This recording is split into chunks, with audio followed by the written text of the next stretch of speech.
The Magic Treehouse, Midnight on the Moon, by Mary Pope Osborne. Chapter 7, The Moon Man. Jack's heart nearly stopped. He could hear Annie talking. "Aye," she said, "we come in peace." There was silence. Then Jack heard Annie say, "Thank you. I have to help my brother up now."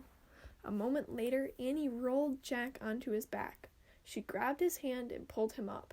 "Thanks," said Jack once he was standing. The Moon Man was a few feet away. His face was hidden by a metal visor. He looked like a spaceman, a huge spaceman, with a giant tank on his back. It was as big as a refrigerator. "That's a jetpack," said Jack. "I've seen pictures of future astronauts flying with those things. It's like a mini spaceship, right?" The Moon Man didn't answer. "I don't think he can hear us," said Annie. "He's not hooked up to our radio." "Oh, right," said Jack. "I'll write him a message." "Good idea," said Annie. Jack pulled out his notebook and pencil. He wrote, "We're Jack and Annie. We come in peace from America. Who are you?" Jack handed the notebook and his pencil to the Moon Man. They looked tiny to his big hands.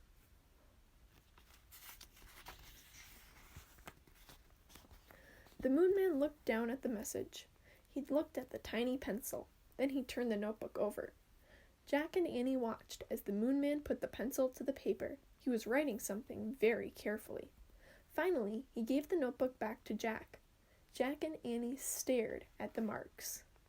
"Stars," said Annie. "He drew stars." "Maybe it's a space map," said Jack.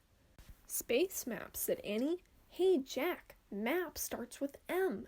"Oh, wow," said Jack. "This must be the fourth M thing." "Let's ask him what his map means," said Annie. She turned around.